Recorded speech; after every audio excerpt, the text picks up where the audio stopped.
5 விதமான மலக்குமார்களில் அல்லாஹ் சத்தியமிட்டு இந்த மனுஷனுடைய முடிவை அல்லாஹ் தஆலா சொல்றான். சத்தியமிட்டு சொல்ல தேவையில்ல. அல்லாஹ் நம்ம கண்ணால பாக்குறோம். அத்தா மரணிச்சிட்டாரு, அம்மா மௌத்தாயிட்டாங்க, சாச்சா பெரியப்பா, பக்கத்து வீடு, நண்பர்கள், தொழில் செய்தவர்கள், ஒன்றாக இருந்தவர்கள், பிறந்தவர்கள், பெற்றவர்கள், 1000 பேரை இழந்துட்டோம். அல்லாஹ் சத்தியம் பண்ணி சொல்லணுமாங்க. அல்லாஹ் சத்தியம் பண்றான்.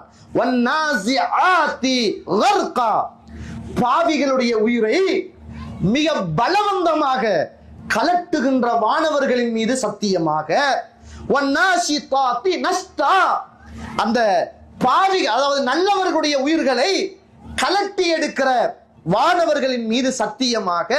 வஸாபிஹாதி சபஹா, எடுத்த உசுறுகளை எடுத்துக்கொண்டு நீந்தி நீந்தி செல்லுகிற வானவர்களின் மீது சத்தியமாக.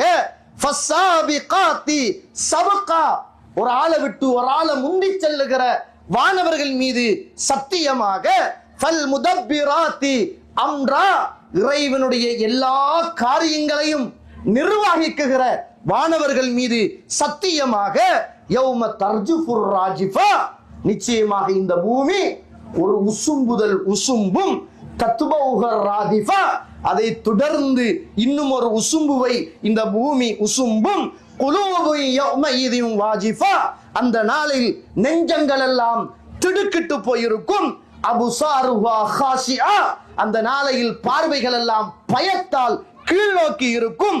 யகூலூன இன்னா லமர்தூதுன ஃபில் ஹாஃபிரா, நாங்கள் எல்லாம் நிச்சயமாக மண்ணோடு மண்ணாகி மண்ணறைக்குள் இறந்து உக்கி போனதன் பிற்பாடு மீண்டும் எழுப்பப்படுவோமா என்று மனிதன் கேட்கிறான். சுப்ஹானல்லாஹ். 5 சாரார்ல வானவர்கள்ல அல்லாஹ் சத்தியமிட்டு மனுஷன் கேட்கிறான், இந்த மண்ணுக்குள்ள மண்ணாகி இறந்து உக்கி போனதன் பிற்பாடு மீண்டும் நாங்கள் எழுப்பப்படுவோமா என்று கேட்கிறான். ஐதா குன்னா இதாமன் நகிரா, மங்கி போன எலும்பு துண்டுகளாக ஆனதன் பிற்பாடு எழுப்பப்படுவோமா?